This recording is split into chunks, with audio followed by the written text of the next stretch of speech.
네, 이번에는 전일장을 분석해 오늘장을 전망해보는 전일장 오늘장 시간입니다. 오늘은 전상현 전문가님 함께 하시는데요. 전문가님, 안녕하세요. 네, 안녕하세요. 네, 전문가님, 오늘 증시 한번 살펴보면요. 오늘 빨간불 켜내면서 출발을 했는데 잠시 코스피가 잠깐 주춤했다가 다시 빨간불로 돌아왔어요. 오늘장 어떻게 보셨어요? 네, 시작은 역시 육류부터 시작해서 여러 가지 빨간색으로 시작을 했는데 네. 그동안에 좀 마이너스가 있었던 관계로 약간 시장은 주춤하는 것 같습니다. 네, 그렇군요. 네, 그럼 이제 전일장 바로 분석을 해보도록 하겠습니다. 전일장 분석 좀 부탁드립니다, 전문가님. 네, 어제는 이제 코스피와 코스닥 둘 다 하락으로 마감을 했고요. 코스피가 전장 대비 7.6포인트가 내린 2687.45에 거래를 마쳤습니다. 이제 업종별로 좀 갈렸는데 의료정비나 음식료품 등등이 저희 마이너스 상승을 했고요. 그다음에 전기가스업이나 보험업은 약세를 보였습니다.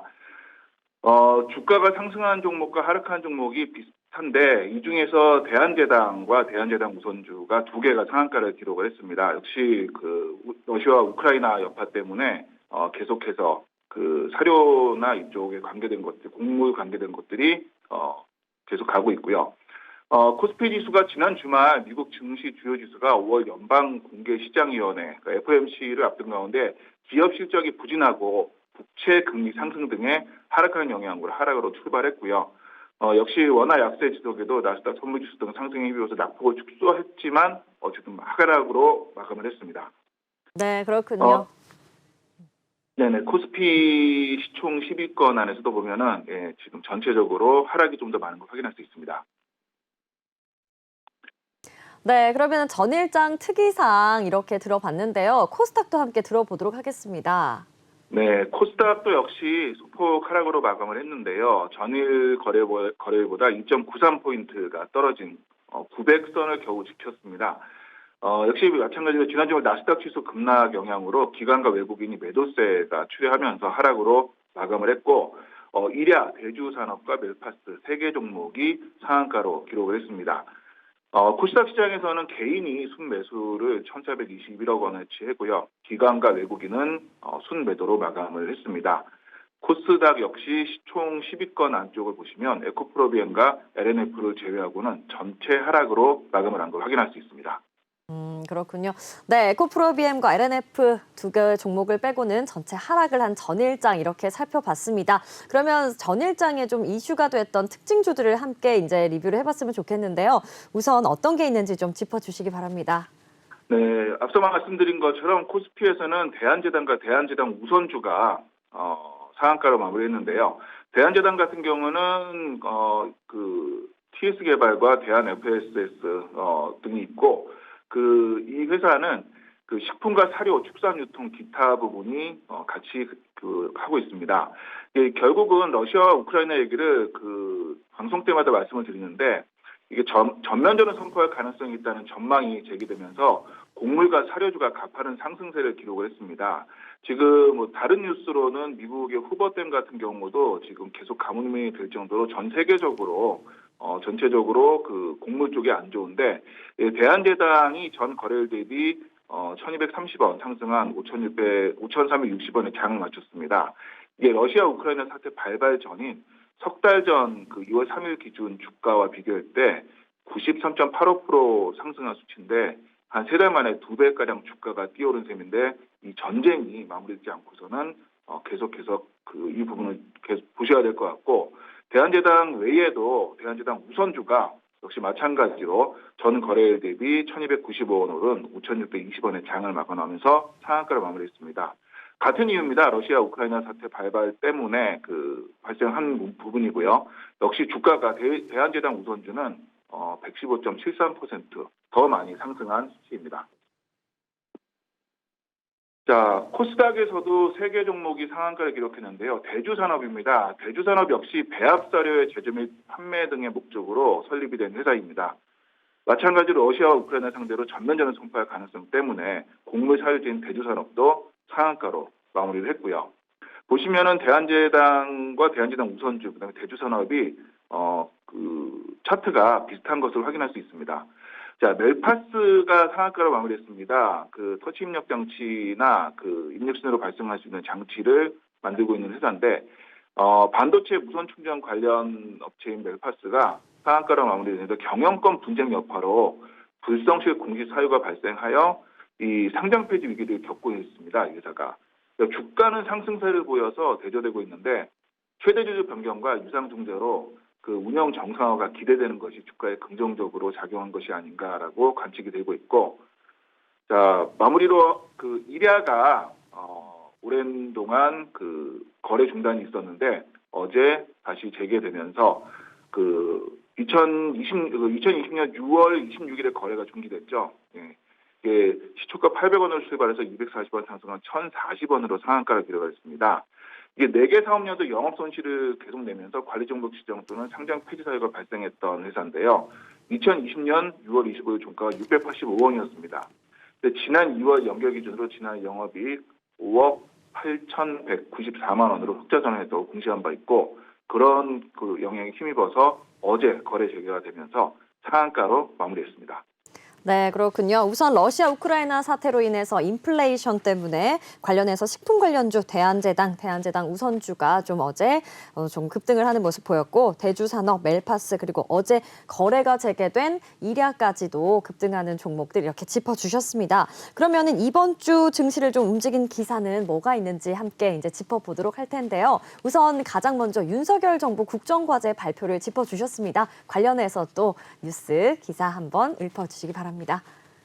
네, 윤석열 정부가 국정과제 발표를 잠시 후 11시부터 시작을 합니다. 안철수 그 인수위원장이 그 오전 11시 윤석열 정부 국정과제를 발표하는데, 뭐 여러 가지 좋은 얘기가 많이 있습니다. 결국은 이제 이 국정과제를 통해서 대장주가 어떻게 될 것인지, 앞으로 정책적인 부분에서 수혜를 받는 주식이 어떤 게 될 것인지를 우리는 눈여겨봐야 될 것 같습니다. 지금 국정과제 세부과제가 110개로 확정이 됐고요. 6대 추진 방향 중 지방시대와 관련된 내용은 인수위 지방균형특별위원회가 현장 방문과 의견 수렴 등을 거친 뒤에 추후에 구체적으로 발표할 계획입니다. 이런 부분 같은 경우는 뒤에도 이제 말씀드렸지만 가덕도 신공항이나 등등 균형 발전에 대한 부분이 함께 있을 거고, 구체적으로 이제 코로나 방역 대책과 소상공인 지원책, 그다음에 공급 확대를 골자로 한 부동산 대책, 그다음에 수도권 교통망 확충 등 민생 현안과 관련된 내용이 전진 배치될 거라는 게 인수위원회 관계자의 설명입니다. 특히 이제 520개 실천 과제에 포함될 것으로 전망되는 윤 당선인의 후보 시절 주요 공약으로는 그 코로나 긴급 구조와 주택 250만 호 이상 공급, 그 건설 쪽에 많은 영향을 미치게 되겠죠. 그다음에 LTV 완화와 광역 급행철도, 그 GTX 노선 확대 등이 있습니다. 전체적으로 건설 관계된 것들이 좀 많이 있고요. 또 그 구글 정부 쪽으로 해서 그러니까 전산 쪽으로도 지속이 될 것으로 보입니다. 네, 자, 그렇군요. 네. 네, 계속 들어보겠습니다. 네, 추가적으로 도시가스 요금이 인상될 것이라는 뉴스를 좀 가지고 나왔습니다. 러시아발 그 유럽연합의 천연가스 확보 필요한 부분도 전 세계적으로 천연가스가 이제 문제가 되고 있는데요. 산업통상자원부가 5월 1일부터 그 민수용, 그러니까 주택용과 일반용 도시가스 요금을 8.4에서 9.4% 인상한다고 지난달 29일에 밝힌 바가 있죠. 요금 인상은 이미 작년에 예고된 바 있습니다. 그 LNG 수입 단가가 올라서 원료비가 급등했고, 물가 안정을 위해서 가격 인상을 억누르면서 한국가스공사의 미수금이 불어났습니다. 정부가 그래서 5월과 7월, 10월에 정산 단가를 올려서 미수금을 일부 회수하기로 발표를 한 적이 있고요. 이것 외에도 전 세계적으로는 지금 그 러시아 우크라이나 전쟁 때문에 러시아가 천연가스 부분을 무기화하면서 생긴 문제가 있는데, 그 러시아산 천연가스 의존도를 줄이기 위해서 미국과 LNG 공급을 수십 년 단위의 장기로 맺는 방안을 그 논의 중이라고 보도를 했습니다. 월스트리트 저널이.